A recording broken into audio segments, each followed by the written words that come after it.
The film really is inspired by music and films of the past, and yet is very contemporary. Talk about what makes it a modern classic. The film or the film? Yeah, the film, modern classic. Well, it's very current. Everything about it is incredibly for now. We will look back at this time in our political history, for example, and see England at this time, and we're reflecting that. We're reflecting that with immigration and with Brexit and all of these things. So that's definitely a way of grounding it in a kind of contemporary setting.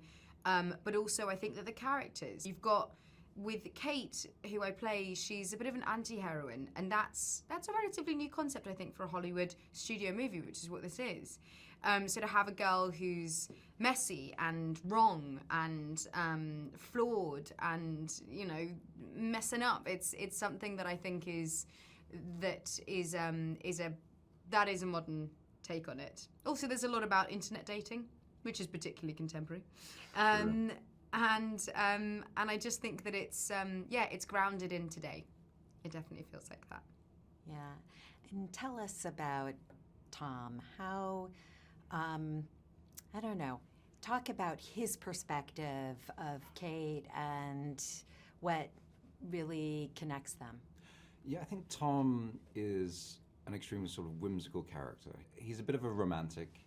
I think he loves being kind of semi-stuck in the olden times where there wasn't technology, and you know, he's very present, and I think he sees that Kate is so sort of woefully kind of depressed in her life, and she's very stuck in the position of she doesn't really know what she wants going forward. So he tries to open up her eyes into something a little bit more kind of unique and kind of bring her to the present and appreciate what she has rather than what she wants or thinks that she wants.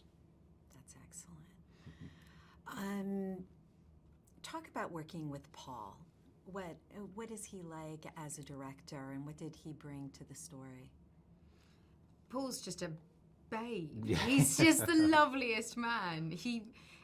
It's so important, I think, for actors to be able to feel comfortable on a set, and Paul does that in spades. He makes sure that you feel heard. He makes sure that you feel comfortable. He knows exactly what he wants, which is so refreshing for a director. And he's charming, and he's funny, and he's gorgeous, and he's super just well dressed every single day. Supremely well turned out as a human being. But he allows you to sort of play.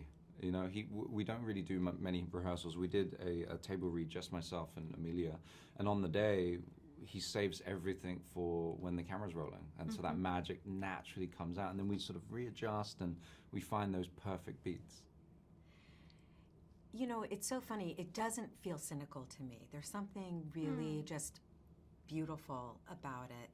Talk about, I don't know, kind of the gift of the film and what it brings out, even in a messy time and story. Yeah, well, I think the thing that makes the film beautiful is its relatability. And the only way that you can get that is by having a truthful depiction of humanity. And I feel like both Tom and Kate's family and all of the characters in our film are honest and real, and no one's perfect, and everyone's messy, and everyone's complicated. And I think that as a viewer, you're watching that and you're going, me too! I beat myself up for stuff all the time. I get stuff wrong all the time. I'm not perfect. And whilst it's nice sometimes to watch movies that you can aspire to and all of these things, this is grounded so much in truth that's where we see the beauty, because the beauty of life is in its frailty. The beauty of life is when things go wrong and how we overcome those things. The beauty can be found in the mistakes and the complications of being a messy human being. And that looks beautiful. That is truthfully beautiful. Whereas just polished perfection is kind of not, I think. It can, you know, that doesn't have the same feeling. And I think that across the board, that's what this film highlights and shows you, and so should make you feel good and warm inside.